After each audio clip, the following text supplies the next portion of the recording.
దేవరా నుండి ప్రోమో అయితే రావడం జరిగిందనమాట. ఇక ప్రోమోలో అనిరుద్ధ్ ఏ మాత్రం కూడా రివీల్ చేయలేదు. దేవరా అనేటటువంటి బీజం మనకు వినపడుతూనే ఉంది.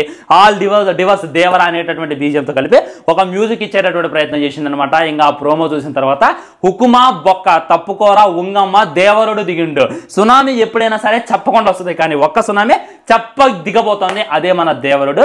అనిరుద్ధ్ ప్లస్ ఎన్టీఆర్ ప్లస్ కొరటాల ఇదేదైతే ఉందో మాస్ కాంబినేషన్ కాదు, అసలు అల్లాడించేటటువంటి కాంబినేషన్. వీళ్ళ ముగ్గురు దాంట్లో ఒక కాంబినేషన్ వస్తుందంటే హైలైట్ గా ఉంది.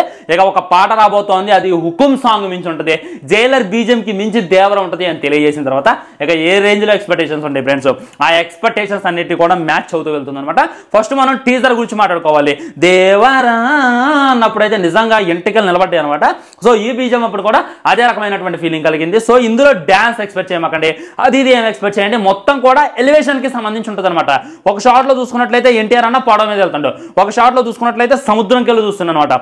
మొత్తం కూడా ఈ సాంగ్ మనకి భయాన్ని తెలియజేసేలా ఉంటుంది అనమాట. దేవరుడు ఎలాంటి వాడు, తను చూసి అపోనెంట్స్ ఎందుకు భయపడతారు, తన గోల్ ఏంటి, తను ఏం చేయాలనుకుంటూ అనేటటువంటిదంతా కూడా ఒక్క ముక్కలో చెప్పాలంటే దేవరుడు యొక్క క్యారెక్టర్ అంతా కూడా మనకి ఈ పాటలో చూపించేటటువంటి ప్రయత్నం చేస్తున్నారు. అండ్ ఆ లిరిక్స్ అయితే అద్భుతంగా ఉండబోతున్నాయి అనేటటువంటిది కూడా క్లారిటీగా అర్థమవుతుంది.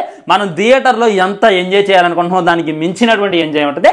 మనకు కూడా స్పెషల్గా ఒక స్టేజ్ పర్ఫార్మెన్స్ చూడబోతున్నాం అనేటటువంటిది ఇంకా క్లియర్గా క్లుప్తంగా అర్థమైపోతుంది అనమాట. ఇంకా పచ్చగా చెప్పాలంటే అనిరుద్ధ్ ఈ సినిమా కోసం అండ్ ఈ పాటల కోసం తన ప్రాణం పెట్టాడు అనేటటువంటిది చాలా అంటే చాలా చిన్న పదం అయిపోద్ది. అన్నిటికీ మించుందనమాట. మనం ఏ మాత్రం కూడా ఇది కావాల్సిన అవసరం లేదు. ఇంకొంతమంది ఏమంటున్నారంటే బేదాసమా సాంగ్నే మిగిలిపోయింది ఇక్కడ కొట్టేటటువంటి ప్రయత్నం చేసిండు అనిరుద్ధ్, అది ఇది అని చెప్పి మాట్లాడుతున్నారు. అక్కడ మిగిలిపోయింది ఇక్కడ కొట్టిండు, కానీ అందులో కొట్టింది ఇక్కడ కొట్ల. ఇది మట్టి గుర్తుపెట్టుకోండి. అప్పుడు దేవరా టీజర్ రిలీజ్ అయినప్పుడు కూడా ఆ లియో సినిమాలో ఉన్నటువంటి అక్కడక్కడ బీజం అక్కడ పెట్టిండి అన్న, కానీ ఎప్పుడు కూడా నిరూపిలేకపోయింది ఫ్రెండ్స్. ట్రోల్ చేస్తారు, వాగేటోళ్ళు వాగుతారు, వినేటోళ్ళు వింటూ ఉంటారు, హిట్ కొట్టేటోళ్ళు ఇంటి కొట్టు వెళ్ళిపోతారు. ఈ రోజు ట్రోల్ చేసిన వాళ్ళు రేపు ఇయర్ ఫోన్స్ పెట్టుకొని సైలెంట్గా ఉంటారని చెప్పి 100% మైండ్లో అయితే గుర్తుపెట్టుకోండి. నాకైతే ప్రోమో పిచ్చిగా నచ్చింది. ఎలాంటి ప్రోమో చూసిన తర్వాత వీడియో చేయకపోతే వేస్ట్ అనేటటువంటి ఫీలింగ్ కలిగింది, అందుకే చేయడం జరిగింది. మీకు ఏ విధంగా అనిపించింది అనేటటువంటి ప్రోమో డెఫినెట్గా కింద కామెంట్ చేయండి, లైక్ చేయండి, షేర్ చేయండి, ఛానల్ సబ్స్క్రైబ్ చేయండి. వందే మాత్రం చేసి ఉంటాయి. నమస్తే.